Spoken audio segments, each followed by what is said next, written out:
And then I've got to take this thing called a KV cache. I've got to route it to the right GPU. I've got to manage it through all the memory hierarchies. That piece of software is insanely complicated. And so today we're announcing the NVIDIA Dynamo.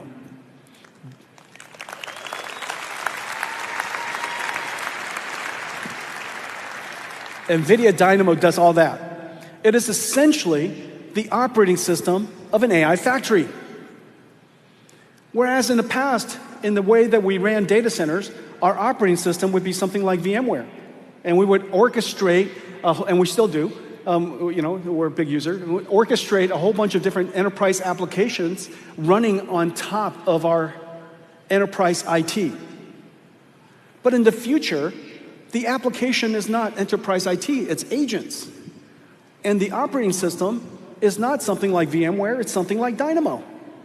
And this operating system is running on top of not a data center, but on top of an AI factory. Now, we call it Dynamo for a good reason. As you know, the Dynamo was the first instrument that started the last industrial revolution, the industrial revolution of energy. Water comes in, electricity comes out. It's pretty fantastic. Water comes in, you light it on fire, turn it to steam, and what comes out is this invisible thing that's incredibly valuable. It took another 80 years to go to alternating current, but Dynamo is where it all started. Okay, so we decided to call this operating system, this piece of software, insanely complicated software, the NVIDIA Dynamo.